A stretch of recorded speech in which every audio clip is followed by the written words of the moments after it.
ಕುಕ್ಕೆ ಶ್ರೀ ಸುಬ್ರಹ್ಮಣ್ಯ ದೇವಸ್ಥಾನ ದೇಶದ ಪ್ರಸಿದ್ಧ ಧಾರ್ಮಿಕ ಕ್ಷೇತ್ರಗಳಲ್ಲಿ ಒಂದಾಗಿದೆ. ಪ್ರತಿದಿನ ಸಾವಿರಾರು ಭಕ್ತರು ಭೇಟಿ ನೀಡುವ ಈ ಪವಿತ್ರ ಕ್ಷೇತ್ರದಲ್ಲಿ ತ್ಯಾಜ್ಯ ನಿರ್ವಹಣೆಯ ವಿಷಯದಲ್ಲಿ ಗಂಭೀರ ನಿರ್ಲಕ್ಷ್ಯ ಕಂಡುಬರುತ್ತಿದೆ. ದೇವಸ್ಥಾನದಲ್ಲಿ ಭಕ್ತರಿಗೆ ನೀಡುವ ಅನ್ನಸಂತರ್ಪಣೆಯ ನಂತರ ಉಳಿಯುವ ತ್ಯಾಜ್ಯ ವಸ್ತುಗಳನ್ನು ವಿಲೇವಾರಿ ಮಾಡಲು ಇಂಜಾಡಿ ಪ್ರದೇಶದಲ್ಲಿ ವಿಶೇಷ ಹೊಂಡವನ್ನು ನಿರ್ಮಿಸಲಾಗಿತ್ತು. ಈ ವ್ಯವಸ್ಥೆ ಪರಿಸರ ಸಂರಕ್ಷಣೆಯ ದೃಷ್ಟಿಯಿಂದ ಒಳ್ಳೆಯ ಹೆಜ್ಜೆಯಾಗಿತ್ತು. ಆದರೆ ವಾಸ್ತವದಲ್ಲಿ ನಡೆಯುತ್ತಿರುವುದು ಇದಕ್ಕಿಂತ ಭಿನ್ನವಾಗಿದೆ.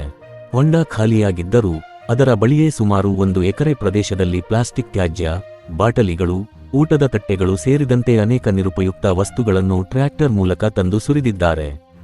ಇದು ಕೇವಲ ನಿರ್ಲಕ್ಷ್ಯವಲ್ಲ, ಇದು ಪರಿಸರದ ಮೇಲೆ ನಡೆಯುತ್ತಿರುವ ಗಂಭೀರ ದಾಳಿ.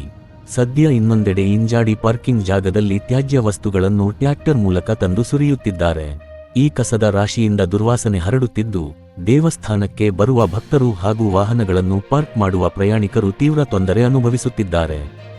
ಸಂಜೆ ಸಮಯದಲ್ಲಿ ಕಾಡು ಪ್ರಾಣಿಗಳು, ವಿಶೇಷವಾಗಿ ಕಡವೆಗಳು, ಈ ಕಸದತ್ತ ಆಕರ್ಷಿತರಾಗಿ ಬಂದು ತ್ಯಾಜ್ಯವನ್ನು ಕೆದಕಿ ಪರಿಸರವನ್ನು ಇನ್ನಷ್ಟು ಹಾಳು ಮಾಡುತ್ತಿರುವ ದೃಶ್ಯಗಳು ಕಾಣಿಸುತ್ತಿವೆ. ಇದು ಮುಂದಿನ ದಿನಗಳಲ್ಲಿ ದೊಡ್ಡ ಪ್ರಮಾಣದ ಪರಿಸರ ದುರಂತಕ್ಕೆ ಕಾರಣವಾಗುವ ಸಾಧ್ಯತೆಯನ್ನು ತಳ್ಳಿಹಾಕಲು ಸಾಧ್ಯವಿಲ್ಲ.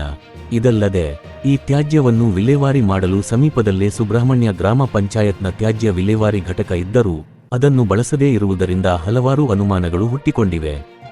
ಇದರ ಹಿಂದೆ ಇರುವ ಕಾರಣವೇನು? ಯಾಕೆ ಈ ನಿರ್ಲಕ್ಷ್ಯ?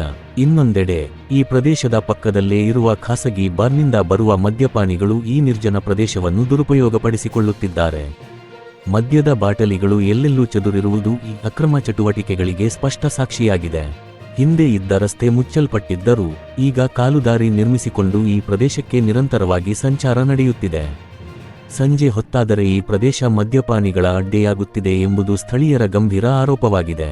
ಒಂದು ಕಡೆ ದೇಶದ ಪ್ರಸಿದ್ಧ ದೇವಸ್ಥಾನ, ಇನ್ನೊಂದು ಕಡೆ ಈ ರೀತಿಯ ಅಸ್ವಚ್ಛತೆ ಮತ್ತು ನಿರ್ಲಕ್ಷ್ಯ. ಇದು ನಿಜಕ್ಕೂ ವಿಷಾದನೀಯ ಸಂಗತಿ.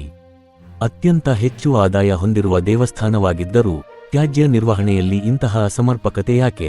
ಸಂಬಂಧಪಟ್ಟ ಅಧಿಕಾರಿಗಳು ಇದನ್ನು ತಕ್ಷಣ ಗಂಭೀರವಾಗಿ ಪರಿಗಣಿಸಿ ಸಮರ್ಪಕ ಕ್ರಮ ಕೈಗೊಳ್ಳಬೇಕು.